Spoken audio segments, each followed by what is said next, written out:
I use the term sometimes, there are two identities to who you are.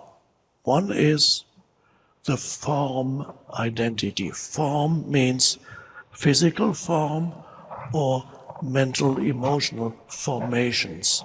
So you have a form identity, which is, to start with, the physical body. It's a physical form. But then you also have thought forms that continuously arise, and you have emotional formations. They are energy formations. Even thought is an energy field. An emotion is an energy field that lives in you. It arises and then sometimes it subsides. Thoughts arise and subside. And some thoughts refuse to subside. They get stuck in your mind. And in fact, in some cases, infect the rest of your mind, toxic thoughts. There is such a thing as a pandemic of toxic thoughts that can also happen. And I've observed the beginnings of that when I look on the internet and so on. I've observed some weird, very weird things in the collective consciousness or unconsciousness. Very weird.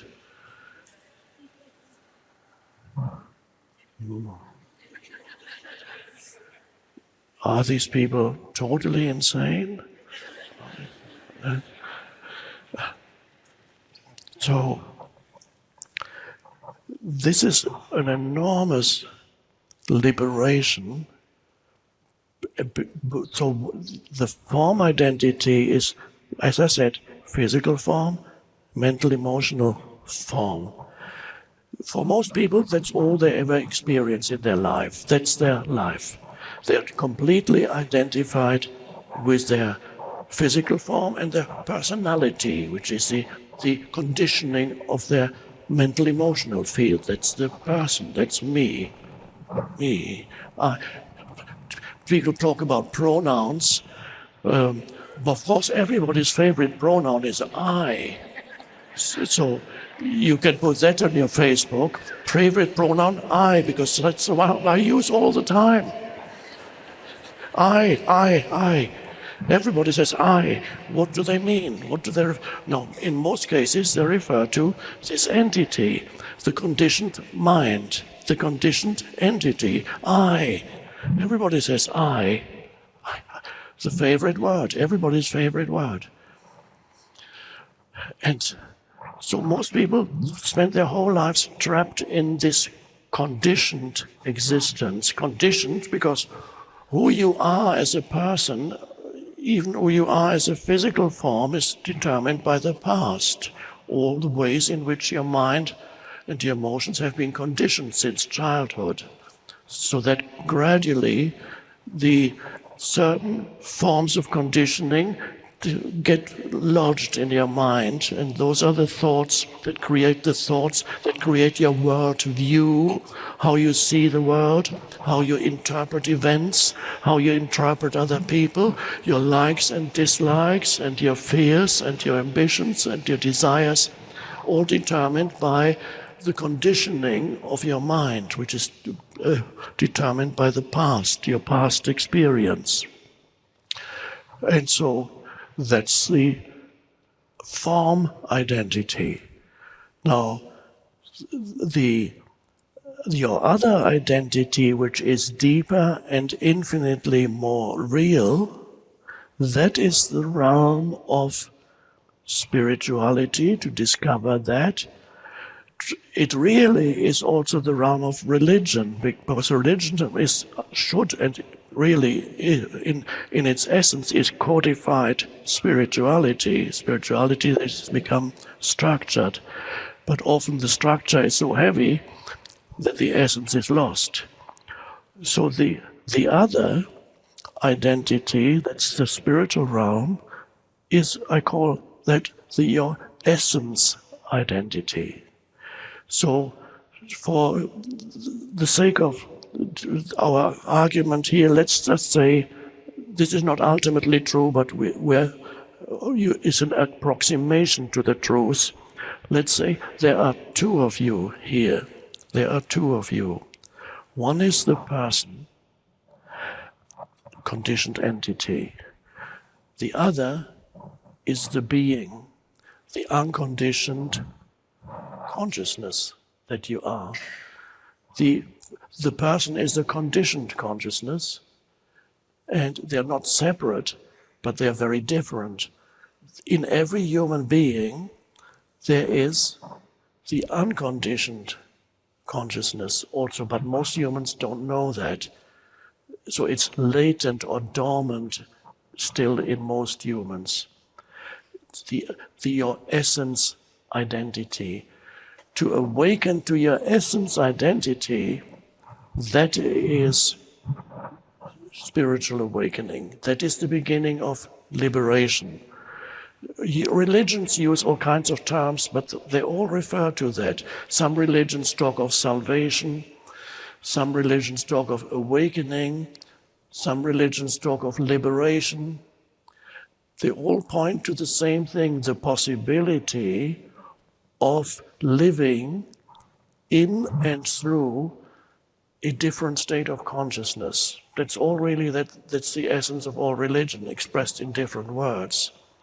All religions, there's a lot of truth there. Unfortunately, it's been, in many cases, corrupted. Religions agree that there is a basic dysfunction in human beings. Of course, that basic dysfunction is the egoic mind. Christianity talks of sin as your basic state, primordial sin. My God, that sounds terrible. What have I done? And so you can tell a little child, you are full of, you already, there's primordial sin in you. It's your fault. That's of course not quite right, but what is inherited is a dysfunction that's still in human consciousness or unconsciousness, and that makes humans do dreadful things from time to time. Other religions talk about the basic human state. The Buddha said the basic human condition is dukkha, which is the word that means suffering.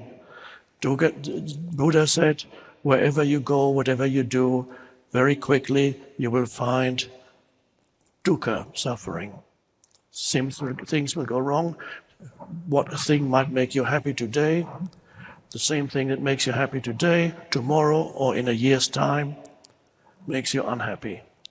Or it loses its ability to make you happy. Or there's another side to it which isn't happy at all. Well, that's I sometimes call it the wedding, the honeymoon and the divorce. The person that makes you happy, 2 years later, 3, 4, 2 months later, the person that makes you happy, so happy, I found him, I found him. The same person, you start living together and you suddenly discover this wonderful being that you went on dates with. The dates were so beautiful. You looked into each other's eyes. You can always see when you observe couples in restaurants, you can know whether they're already married, have been married already, or whether it's a first or second date. If it's a first or second date, they're in an hypnotic state.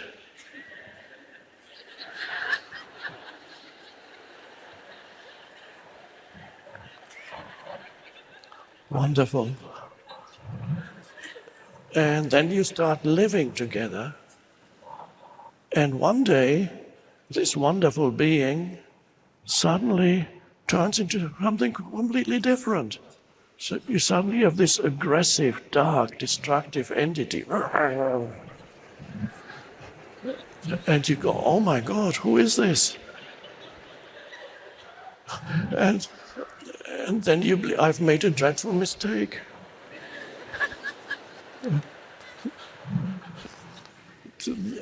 I'm telling you that because some of you may recognize it from your own experience.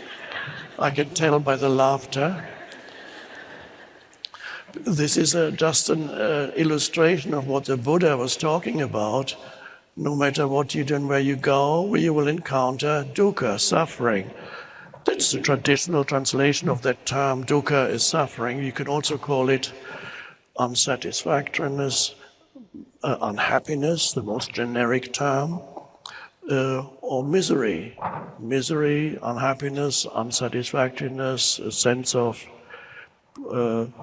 something important is missing in my life, in the background, continuous sense of fear, anxiety, sometimes in the foreground. When you're challenged by a pandemic, it comes very much into the foreground. Oh my God.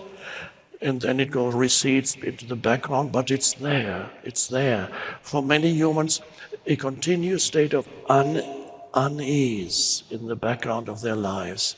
Continuous state of almost there's something missing.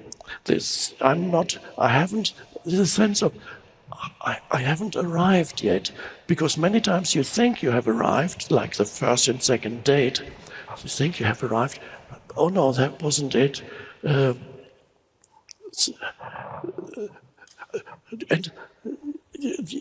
always that feeling of something not quite right, something is missing. Some people are still waiting when they are 30 and 40 years old. They're still waiting to really start living. Haven't quite made it yet. I hope I'm going to make it. Then I can start living. At this moment, I'm just kind of doing what I have to do. I'm not happy with my life. I'm not happy with my circumstances. I'm not happy with the people I'm with or where I live or what I'm doing. I'm hoping at some point it'll get better. I'm just unhappy. I'll start. And then the years pass by, and then finally you look forward to, okay, now retirement is approaching. That's when I can start living. I've waited 65 years, and now finally I can relax, and there I am. And finally you do relax, and then you move to Florida or wherever. And then you sit there in your nice condo, or you go to the golf course. And then you go to the golf course again and again and again, and then you sit there again, and what now? This isn't it. I thought you get unhappy again.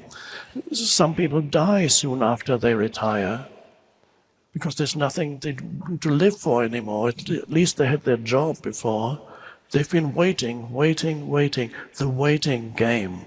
Now, this is a key thing also to become aware of in yourself, the state of consciousness that is waiting. It is inextricably linked to the egoic state, the state of waiting for the next thing.